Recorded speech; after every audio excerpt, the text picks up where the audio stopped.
एक घने जंगल में एक शेर रहता था। वह शेर बहुत ही शक्तिशाली था, लेकिन उसमें एक बड़ी कमजोरी थी।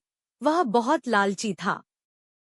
शेर हमेशा सोचता था कि जंगल में सबसे ज्यादा भोजन उसी के पास होना चाहिए, और इसी लालच के कारण उसने कई बार दूसरों का शिकार भी छीन लिया था।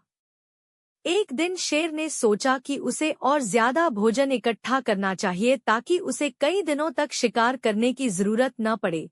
उसने अपने दोस्तों से कहा, आज मैं सभी जानवरों का शिकार करूंगा और सारा भोजन अपने पास रखूंगा।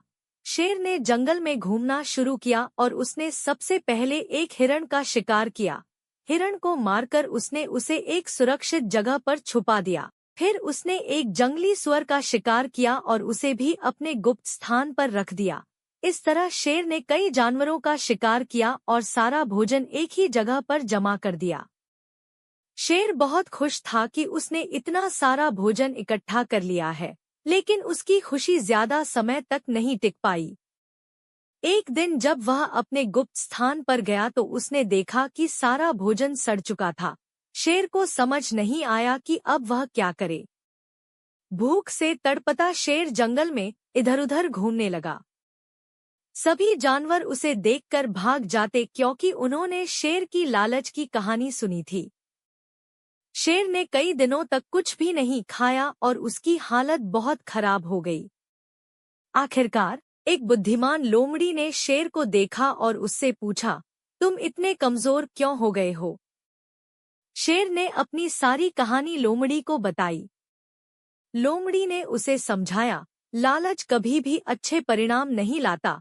अगर तुमने अपने भोजन को इकट्ठा करने के बजाय रोज थोड़ा थोड़ा खाया होता, तो आज तुम्हारी ये हालत नहीं होती।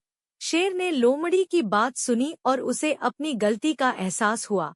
उसने लोमड़ी से माफी मांगी और वादा किया कि वह अब कभी भी लालच नहीं करेगा। उस दिन के बाद शेर ने रोजाना अपना शिकार किया और कभी भी एक साथ ज्यादा भोजन जमा नहीं किया। धीरे धीरे उसकी हालत सुधर गई और उसने जंगल के सभी जानवरों के साथ दोस्ती कर ली। शेर को यह सीखने को मिला कि संतोष और संयम में ही असली सुख है। इस कहानी से हमें यह सीख मिलती है कि लालच हमेशा बुरा होता है और हमें संतोष के साथ जीना चाहिए। वीडियो को लाइक और सब्सक्राइब जरूर करें। दोस्तों, मिलते हैं दूसरी वीडियो में, तब तक के लिए बाय।